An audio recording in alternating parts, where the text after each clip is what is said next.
بسم الله الرحمن الرحيم الحمد لله رب العالمين والصلاة والسلام على سيد الأنبياء والمرسلين محمد وآله وصحبه أجمعين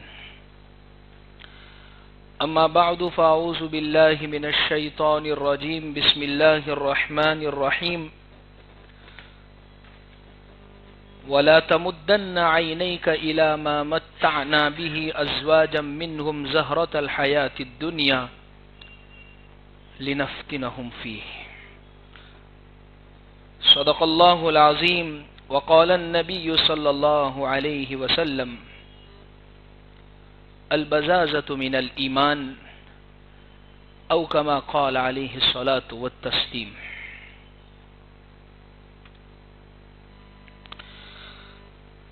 عزیز بزرگوں، اللہ تبارک و تعالی نے یہ جو زندگی عطا فرمائی ہے، ہم سب کا کیا خیال ہے؟ اس زندگی کے تعلق سے ہم سب کیا سمجھتے ہیں؟ کیا اس زندگی کا، اس جوانی کا، اس مال کا، اس وقت کا اللہ کے سامنے حساب دینا ہے یا نہیں دینا ہے؟ اب بتائیں، دینا ہے یا نہیں دینا ہے؟ جب اللہ کے سامنے حاضر ہونا ہے، جب اللہ کے سامنے جواب مان لیجئے نہیں دینا ہے، تو پھر تو جو چاہے ہم کریں. جیسے مشرکین مکہ اور وہ لوگ جن کا آخرت پر یقین نہیں تھا، وہ یوں کہتے تھے وَمَا يُهْلِكُنَا إِلَّا الدَّهْرُ، بس جو کچھ ہے یہ ہے، دنیا کی زندگی، اس کے مزے اڑا لو، عیش کر لو، پھر پتہ نہیں جوانی ملے نہ ملے، مال ملے نہ ملے، وقت ملے نہ ملے، جو کچھ ہے بس کر لو. ایک مسلمان کیا سوچتا ہے اور ایک مسلمان کا کیا عقیدہ ہے؟ وہ یہ سمجھتا ہے اس زندگی کے بعد بھی دوسری زندگی ہے، اور اس پر اتنا پکا یقین ہوتا ہے جس طریقے سے اگتے ہوئے سورج کا یقین ہے اس کو. جس طریقے سے معلوم ہے کہ یہ سورج ابھی صبح میں نکلا ہے، شام کو ڈوبے گا، ویسے ہی مرنے کے بعد دوبارہ زندگی آنے والی ہے. اس زندگی کے لیے دراصل اس کو تیاری کرنی ہے. ظاہر سی بات ہے، اللہ نے یہی چیز کی تیاری کے لیے اللہ نے یہ انسان کو دنیا کی زندگی عطا فرمائی ہے.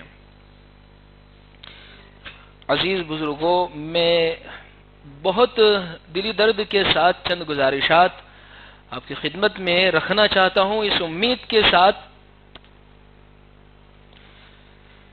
کہ شاید اس پر توجہ دی جاوے، شاید اس کو عملی شکل دی جاوے. بات دراصل یہ ہے، دیکھیے ہم اپنی زندگیوں میں ذرا سا غور کر کے تھوڑی سی دیر کا 1 2 10 15 سیکنڈ کا مراقبہ کر کے غور کریں، کیا میری زندگی میں سکون ہے؟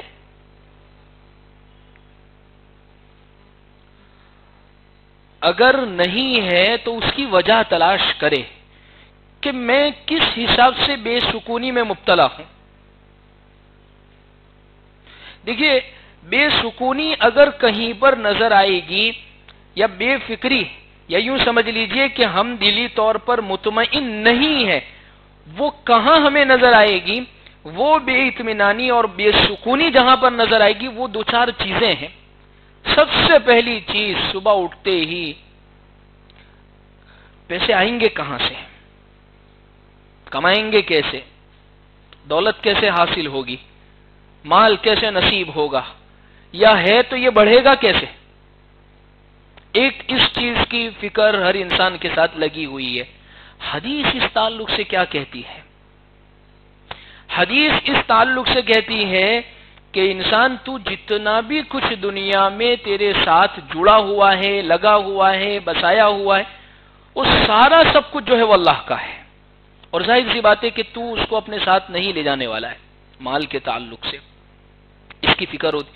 دوسری فکر ہوتی ہے انسان کو اپنی اولاد اور اپنے گھر والوں کو لے کر، یہ ہر انسان کی فکر اس کے اوپر سوار ہوتی ہے صبح اٹھتے ہی، یا جب کوئی مسئلہ اولاد کے اور گھر والوں کے تعلق سے انسان کو پیش آیا تو وہ اس میں ایک دم بے مطمئن نہیں ہوتا ہے، دلی سکون اس کا چلا جاتا ہے کہ کیا کروں ان کا، کیسے ان کا مسئلہ حل ہو، کس طریقے پر ان کی زندگی کے اندر فکرے، یا اگر یہ بے راہ رو ہے غلط راستے تو کس طریقے سے ان کو سیدھے راستے پر لے آئے۔ یہ دو تین چیزوں کے اندر ہماری بے سکونی اور بے اطمینانی ہوگی۔ قرآن سکون اور احادیث میں اگر غور کرے تو ان دونوں چیزوں کے اندر سکون حاصل کرنے کا جو سب سے واحد ذریعہ ہے، قرآن نے بھی کہا دوسرے پارے میں، حدیث میں غور کرتے ہیں تو وہاں بھی یہ بات ملتی ہے، وہ سکون اللہ نے جہاں پر رکھا ہے وہ صرف اور صرف البزازۃ من الایمان، اللہ نے سادہ طرز زندگی کے اوپر، سادگی والی زندگی کے اوپر دلوں کے سکون کو رکھا ہے۔ ایک جملہ بہت بڑا مشہور ہے، ہماری مجلسوں کی بڑی رونق بنا ہوا ہے یہ جملہ، لیکن اس پر اب غور کرنا، ہم کیا کہتے ہیں ہماری مجلسوں کی رونق کے اندر، ہماری مجلسوں کے اندر پہلے ایک کماتا تھا اور 10 لوگ کھاتے تھے، اب 2-3 یا سارے ہی کما رہے ہیں پھر بھی کچھ نہیں بچتا ہے۔ اس جملے کی حقیقت پر ہم نے غور کیا ہے، ہوتا یہ ہے کہ پہلے تکلف نہیں تھا، پہلے فضول خرچیاں نہیں تھی، پہلے اس درجے کا دکھاوا اور ریاکاری لوگوں کے درمیان میں موجود نہیں تھی جو آج ہمارے درمیان میں گھر کر چکی ہے۔ فیشن کے نت نئے رواج، ورنہ کیا ہوتا تھا شادی کے اندر پہلے ایک دوست جو مالدار گروپ کے اندر یا اسی طریقے سے سرکل میں سمجھا جاتا تھا، اس نے اگر کوٹ اور پتلون سلوا لی تو وہ سارے ہی وہی دوست اس کی شادیوں میں پہن لیتے تھے، ہوتا تھا جیسا ٹوپی، وہ لمبی جو جناحی کیپ جس کو کہا جاتا ہے، وہی ایک کیپ چلتی تھی ساروں کے درمیان میں، وہ مسجد سے لے آئی جاتی تھی یا کہیں سے ملتی تھی، تو وہ شادیوں کے حال تھے، سادگی تھی زندگی کے اندر، تو وہ اس زمانے کے اندر ایک کماتا تھا وہ سب کو کافی ہو جاتا تھا۔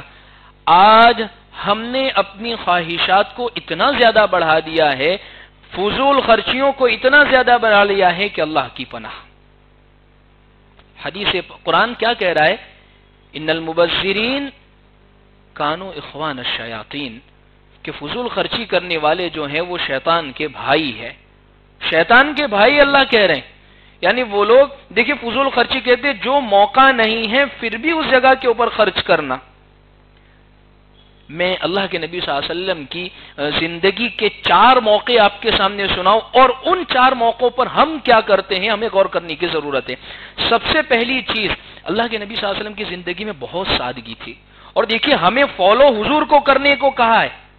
اگر ہمارا ایمان ہے قرآن پر، اگر ہمارا ایمان ہے آخرت پر، اگر ہم مانتے ہیں اللہ کے نبی صلی اللہ علیہ وسلم کو آخری نبی، تو پھر آپ کی بات کو ماننا پڑے گا، ورنہ ہم زبان سے آگے ربیع الاول اس کے بعد کا مہینہ آ رہا ہے اور خوب نعرے لگا دیے کہ آپ کا دامن نبی نہیں چھوڑیں گے، اور جو نبی سے محبت نہ کرے اور جو نبی کے ساتھ وفا نہ کرے وہ نبی کی امت میں سے نہیں، اور بہت ساری اس قسم کے نعرے، لیکن نبی والی زندگی ہی ہمارے درمیان میں نہیں ہے، تو پھر یہ صرف نعرے ہیں، لفاظی ہیں، زبانی جمع خرچ ہیں، یہ تمام چیزیں کوئی فائدہ نہیں دینے والی ہے انسان کو۔ کیا کہا قرآن نے؟ لقد کان لکم فی رسول اللہ اسوۃ حسنہ، تمہارے لیے بہترین اسوہ اور نمونہ۔ وہ گاندھی جی کیا کہتے ہیں پتہ ہے؟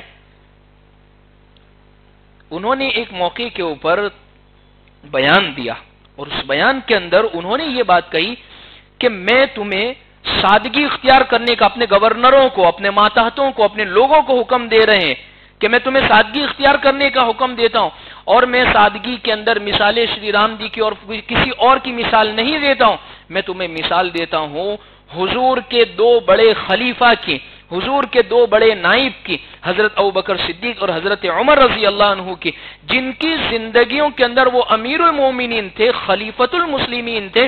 یہ آج کا جو ہندوستان ہے ایسے 10 بڑے بڑے ملک وہ چلایا کرتے تھے، لیکن اس کے باوجود ان کی زندگی میں اتنی سادگی. خطبہ دینے کے لیے کھڑے ہیں اور لباس کے اوپر پیوند کاری لگی ہوئی ہے، ٹکڑے لگے ہوئے، لیکن کوئی شرم ان کی زندگی میں نہیں تھی، کوئی شرم ان کی زندگی میں نہیں تھی. رومن ایمپائر اس وقت کی سپر پاور طاقت سمجھی جاتی تھی.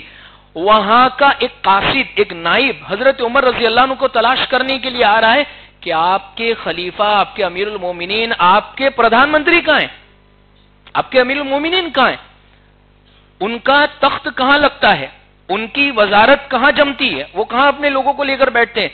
کہا ہمارے یہاں ایسا کچھ نہیں ہوتا ہے، آپ فلاں جگہ کے اوپر جو جنگلات ہیں وہاں چلے جائے، ابھی دوپہر کا وقت ہے، وہ اپنی بکریوں کو چرانے کے لیے گئے ہوں گے، اس جھاڑ اور اس درخت کے نیچے وہ آرام فرما رہے ہوں گے.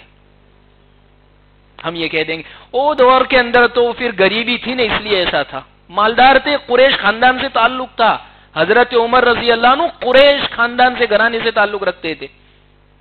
حضرت ابوبکر صدیق کی کپڑوں کی تجارت اس امت کو 2 لوگوں نے سکھائی ہے، حضرت ابوبکر صدیق اور حضرت امام ابو حنیفہ رحمت اللہ علیہ نے زبردست کپڑے کے بھی وپاری تھے، یعنی بہت بڑے یوں سمجھ لیجئے کپڑے کی یہ تجارت کرنے والے تھے، لیکن زندگی میں سادگی اس درجے کی تھی.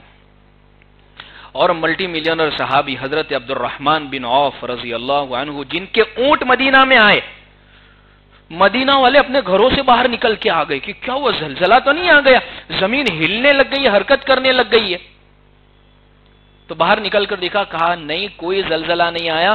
حضرت عبد الرحمن بن عوف رضی اللہ عنہ جو حضور کے صحابی ہیں، ان کے جو تجارت اور بزنس کا جو قافلہ تھا وہ ملک شام گیا ہوا تھا، وہ تجارت کر کے واپس لوٹ رہا ہے، وہ سب ایک ساتھ جب مدینہ میں آ رہے ہیں تو دھرتی اور زمین ہلنے لگ رہی ہے. اتنے مالدار صحابی تھے. اللہ کے نبی صلی اللہ علیہ وسلم نے جب کبھی جس موقع پر خرچ کرنے کو کہا تو لائن لگا دی حضرت عبد الرحمن بن عوف نے. ظاہر سی بات ہے کہ جب نکاح ہوا ہوگا حضرت عبد الرحمن بن عوف کا تو ایسا خرچہ کیا ہوگا کہ شاید پورے مدینہ کے اندر ایسا خرچہ کسی نے نہیں کیا ہوگا. اتنے مالدار ہے، ولیمہ سنت ہے اور لمبا چوڑا کر سکتے ہیں، نکاح کے اندر مسجد میں ہی تو رکھنا ہے، یعنی سب تھا ان کے پاس، اتنے مالدار تھے. لکھا ہے کتابوں کے اندر جب ان کی وراثت ان کے بیٹوں نے تقسیم کی، سونے کے ڈلے ٹکڑے نکلے اور وہ سب آریا منگا کے کاٹے گئے. بھئی یہ اتنا الگ اس کا کرو، اس کی وراثت کا حصہ اتنا الگ کرو. فرماتے ہیں حدیث کی روایتوں کے اندر واقعہ ملتا ہے آریاں بہت ساری ٹوٹ گئی لیکن وہ خزانہ تقسیم ہوتا رہا. اتنے مالدار صحابی. نکاح اتنی سادگی کے ساتھ ہوا، اتنی سادگی کے ساتھ ہوا. فجر کی نماز میں حضور سے ملاقات کر رہے ہیں اور حضور کپڑوں پر جو رنگ لگا ہوا ہے پیٹھی نہیں تھی، کلر نہیں تھا، یلو کلر جو کرتے وہ نہیں تھا. اس زمانے میں ہوتا تھا. حضرت امی عائشہ فرماتی ہے ہمارے زمانے کی جو دلہنیں ہوا کرتی تھی وہ کیسے تیار ہوتی تھی، جو دلہنیں جن کا نکاح وہ ایسے تیار ہوتی تھی کہ میرے پاس ایک کپڑا رکھا ہوا تھا، وہ آریتن کرائے کے اوپر وقتی طور پر وہ منگا لیتی تھی کہ ہماری کل رخصتی ہے، ہمارا کل نکاح ہے، ہمیں پہننے کے لیے دے دیجئے.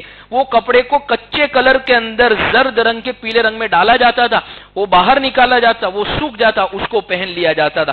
وہ کپڑے کا رنگ حضرت عبد الرحمن بن عوف کے کپڑے کے اندر لگ گیا تھا، وہ رنگ تھا. بعض لوگ اس سے دلیل پکڑتے کہ حضرت عبد الرحمن بن عوف کے بھی کپڑے پہ پیلا رنگ لگا ہوا تھا، لہذا پیٹھی لگا سکتے ہیں، پیٹھی اس کی وجہ سے لگا سکتے. ہاں لگا سکتے، لگانی ہو تو، لیکن وہ خود لگاوے، باتھ روم میں بیٹھ کے لگاوے. یہ کیا ننگاپن لگا رکھا ہے اور یہ کیا بے حیائی اور عریانیت لگا رکھی ہے کہ اس پیٹھی کی رسم کے نام پر اللہ کی پناہ، یعنی شرم آتی ہے کہ باقاعدہ باپ بن گئے ہیں، دادا بن گئے، نانا بن گئے، لیکن اس کے باوجود یہ رسمیں کر رہے ہیں اور یہ کھیل رہے ہیں.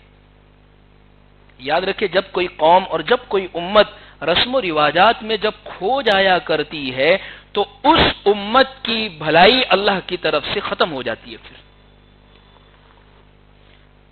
صبح میں حضور کو پتا چل رہا ہے کہ عبد الرحمن بن عوف کا تو رات کو نکاح ہو گیا. ہمارے یہاں تو اگر کسی کو نہیں بلاوے تو وہ تو منہ چڑھا کے پھرتا ہے کہ میرے کو نہیں بلایا نکاح کے اندر, ان کا سب کام کرا.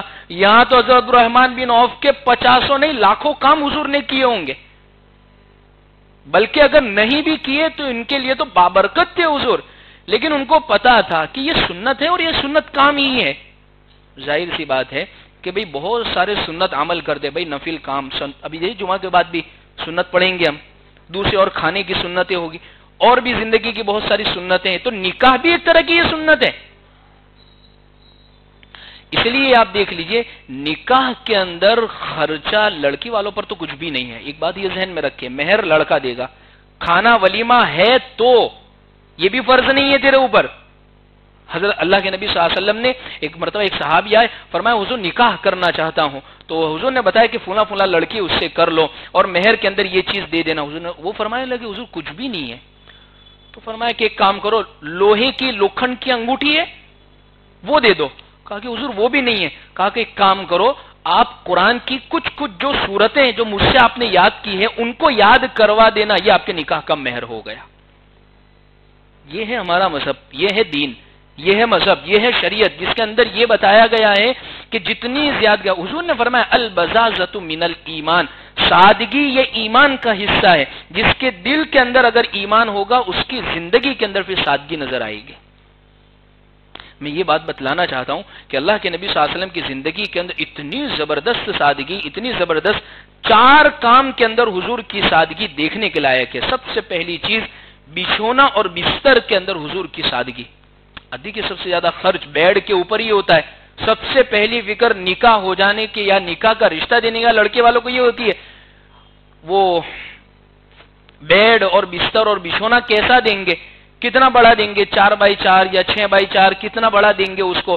بلکہ اب تو دینا نہیں, اب تو لڑکے والوں کو گھر پہ جا کے سارا تیار کر دیتے ہیں, یہ روم ہے ہم اس طریقے سے اس کو تیار کریں. بھائی یہ آپ پر ہے ہی نہیں ہے.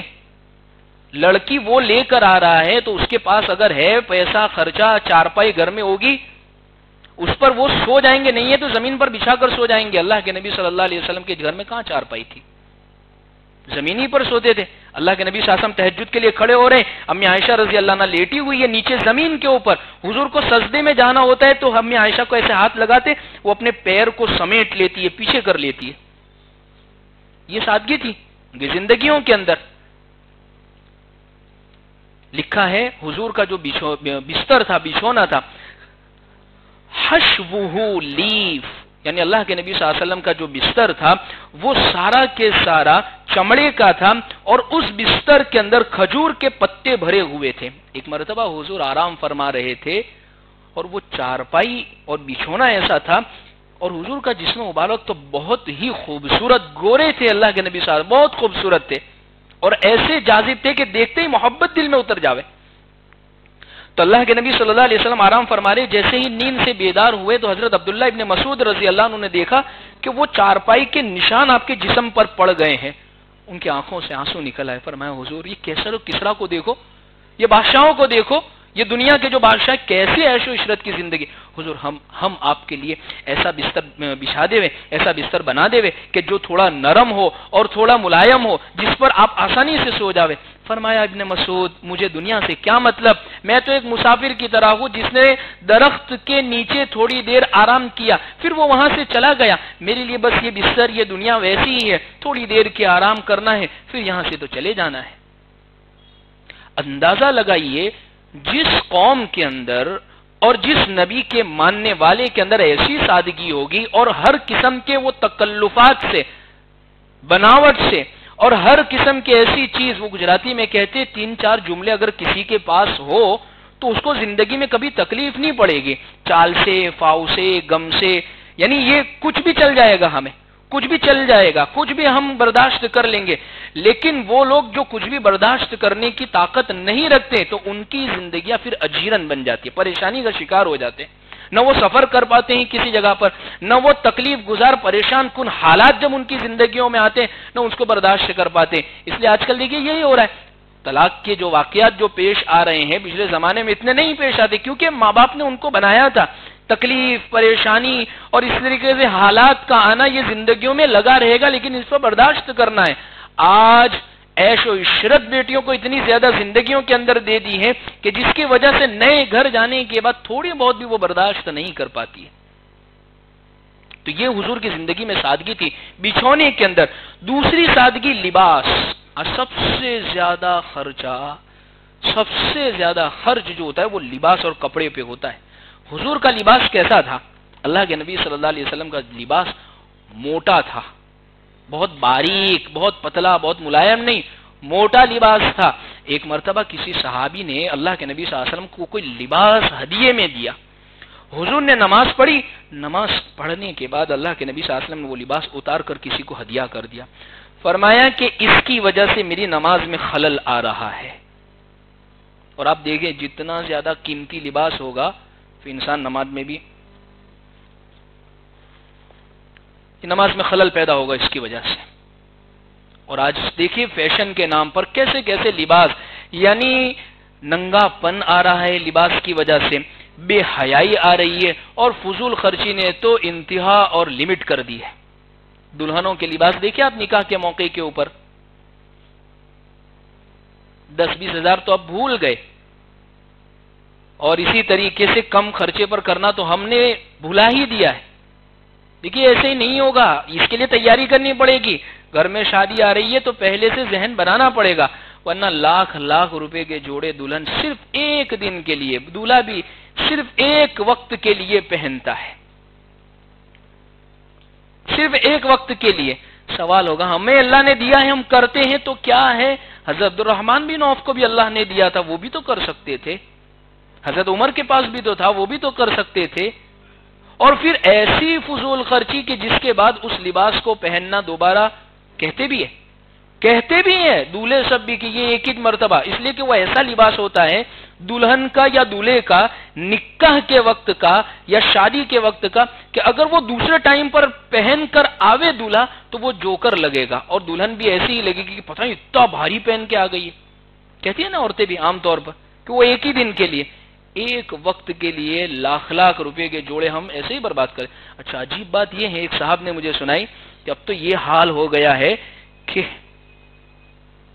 اللہ بچاوے اس امت کو کہ امت کہاں جا رہی ہے، کہ اب امت فیشن کے نام پر یہود و نصارہ، غیر مسلمین اور وہ لوگ جن کا شریعت سے کوئی تعلق نہیں ہے، ایسوں کے طرز پر جا جا کر اتنے اونچے درجے تک پہنچ گئی ہے کہ مشہور فیشن ڈیزائنر تک بھی لوگ جا چکے ہیں اب کہ اب تو ان کے پاس سے ہمارا لباس اور جوڑا تیار ہونا چاہیے۔ کیوں؟ ریاکاری، دکھلاوا کہ برائڈ گروم، دلہن کا لباس تو پھر ایسا ہونا چاہیے کہ جو ایک وقت پہنے لیکن سب کی نظر رہنی چاہیے، اور اگر ایسا لباس اگر کسی نے شادی کے اندر پہن لیا تو چاہے وہ جوڑا اس کا تیار ہو گیا اس کو دلہن ریجیکٹ کر دے گی کہ نہیں یہ تو اس نے اس کی شادی میں پہن لیا، میں ایسا نہیں پہنوں گی۔ اللہ بچاوے ہمیں لباس کے اندر۔ اللہ کے نبی صلی اللہ علیہ وسلم نے بہت سادگی کو، لباس میں دو چیزیں ہونی چاہیے، ایک سطر کو چھپانے والا ہونا چاہیے، اور دوسری چیز لباس ایسا ہونا چاہیے کہ جس کے پہننے میں حرج نہ ہو، نماز عبادت بہت آسانی کے ساتھ اس میں سے ہو جاوے۔ اللہ کے یہاں حساب دینا ہے۔ حضرت علی رضی اللہ عنہ فرماتے ہیں یہ دنیا، یہ مال ایسی چیز ہے، حلالها حساب حرامها عذاب، حلال کمایا ہے اور بہت کمایا ہے لیکن حساب تو دینا پڑے گا اس کا بھی، وہ حرامها عذاب، اور حرام ہے تو پھر تو بہت سخت عذاب ہے۔ حضرت شیخ نے فضائل اعمال کے اندر قصہ لکھا ہے، حضرت عبدالرحمن بن عوف رضی اللہ عنہ ٹاپ 10 صحابہ میں ہیں، لیکن ان کو جنت میں پہنچنے میں دوسرے ساتھیوں سے دیر لگ گئی، جنت میں گئے ہیں لیکن دیر لگ گئی، وجہ مال اتنا تھا لیکن اس کا حساب دینے کے اندر۔ صحابی ہے وہ تو نکل گئے اور نکل جائیں گے وہ، اس لیے کہ وہ عشر مبشرہ، حضور نے جنت کی بشارت، ہما شما کا کیا ہوگا، ہمارا کیا معاملہ ہوگا جب اللہ کے سامنے حاضر ہوں گے؟ اور مال ایسی چیز ہے جس کے 2 سوال ہوں گے، سب چیز کا ایک کوسچن، عبادت ایک سوال نماز کے متعلق، اسی طریقے دنیا کے متعلق، جوانی کے مال کے 2 سوال ہوں گے، کمایا کہاں سے، کسی کا چھین کے۔ اچھا اب تو دیکھیے ہو یہ زیادہ کی چاہت نے ہمیں حلال حرام کی تمیز کو ختم کر دیا۔ آج معاشرے کا، سماج کا 95% طبقہ ایسا ہے جو سود نہیں تو کم سے کم سود کے گرد و غبار میں گر چکا ہے، لگ چکا ہے۔ علماء سے مسائل پوچھنا ہی ختم کر دیے کہ ظاہر سی باتیں جائیں گے پوچھیں گے تو حرام حرامی کے فتوے ہوں گے۔ جب ہم نے سسٹم ہی اپنے مارکیٹ کا اگر ایسا بنا لیا ہے، ہم نے کاروبار ہی ایسے شروع کر دیا، تو پھر ظاہر سی بات ہے حرامی کے فتوے آئیں گے، اور ایسی حرام کی روزی گھر میں لے کر آئیں گے۔ پھر ہم یہ امید کریں گے ہماری اولادیں ہمارا کہنا مانیں گی، ہماری اولاد ہماری فرما بردار ہوگی، ہماری اولادیں ہماری باتیں ماننے والی بنے گی، ہماری زندگیوں میں سکون آئے گا۔ اب بھول جائیں ان چیزوں کو۔ دو باتیں ہو گئی، حضور کے لباس کے متعلق سادگی، اور حضور کے بچھونے کے متعلق۔ حضور کے کھانے میں بھی بہت سادگی تھی۔ جو کی روٹی اور سرکہ یہ حضور کی عام دنوں کی غذا تھی۔ امی عائشہ فرماتی ہے 2 مہینے گزر جاتے تھے، گھر میں چولہا نہیں جلتا تھا۔ اب اندازہ لگا چولہا نہیں جلا تو کھانا نہیں پکا، تو پھر ظاہر سی بات 2 مہینے تک کھاتے کیا تھے تم لوگ؟ سوال ہوگا نا۔ امی عائشہ فرماتی ہے 2 مہینے تک 2 کالی چیزیں کھاتے تھے، کھجور مل جاتی تھی وہ کھا لیتے تھے، اور پانی پی کر ہمارا گزارا ہو جاتا۔ اتنی زیادہ یعنی کھانے کے اندر، لیکن آج امت نے کھانے ہی کو زندگی بنا لیا، کھانا ہی بس زندگی رہ گیا، لباس اور یہ پکانا ہی زندگی رہ گیا ہے۔ مردوں کو کھانے کی ڈشوں سے فرصت نہیں ہے، اور عورتوں کو کھانا بنانے کی زیادہ سے زیادہ ڈشوں سے فرصت نہیں ہے۔ کھانا ایسی چیز ہے، حضرت شیخ نے فضائل صدقات میں، فضائل اعمال میں، یہ تو بس یوں سمجھ لیجیے زندگی اور زندہ رہنے کے لیے ایک چیز ہے، لیکن اسی کو سب کچھ سارا زور اسی پر خرچ کر دینا، اور اس کے تعلق سے حریفائی اور اسپردھا کروا دینا، اور اس تعلق سے بڑھ چڑھ کر اپنے آپ کو پیش کرنا، تو یہ تو جانوروں کا تصور ہے۔ اللہ کے نبی صلی اللہ علیہ وسلم کی کھانے کی اتنی زیادہ سادگی تھی۔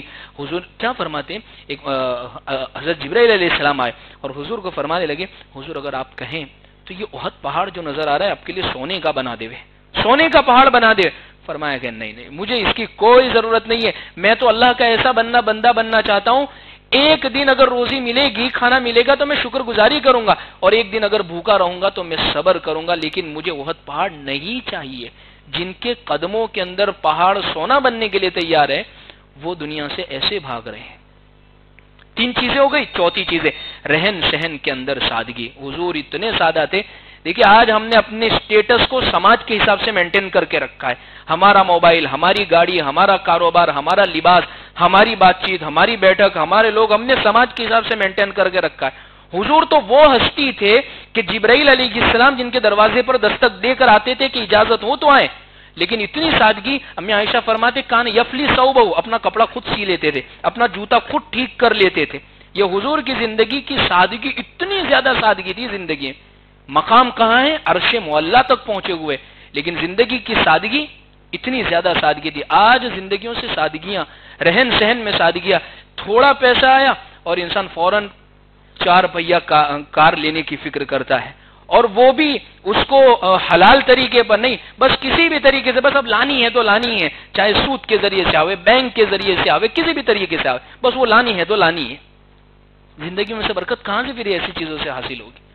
اس لیے اسلام کا جو مزاج ہے وہ سادگی والا مزاج ہے۔ اپنی بیٹیوں کو، اپنی بچیوں کو، اپنے بچوں کو، اپنے گھر والوں کو اس چیز کی عادی بنائے، اس چیز کی عادت ڈالے ان کی زندگیوں میں، ورنہ یاد رکھے کہ یہ دور گزر جائے گا، آئندہ نسلیں ہم جو تیار کر رہے ہیں بڑی ہی خطرناک پھر وہ نسلیں تیار ہوگی، اگر ان کو پیسے حاصل نہیں ہوئے، جس حساب سے انہوں نے اپنے آپ کے سٹیٹس کو مینٹین کیا اس حساب سے نہیں حاصل ہوئے، وہ چوریاں کریں گے، ڈاکہ ڈالیں گے، اور اللہ کی پناہ وہ قتل تک نہ پہنچ جائے۔ یہ ہوگا اگر ہم نے ان کی زندگیوں میں سادگی نہیں لائے۔ اس لیے بہت ضرورت ہے جس قوم کی شادی کے اندر سادگی آ جاوے، جس قوم کے لباس کے اندر سادگی آ جاوے، جس قوم کے کھانے پینے کے اندر، مکان کے اندر سادگی آ جاوے، وہ قوم زندگی کے ہر معیار پر چل سکتی ہے۔ اللہ سے دعا ہے اللہ صحیح معنی میں عمل کی توفیق عطا فرمائیں، وآخر دعوانا الحمدللہ۔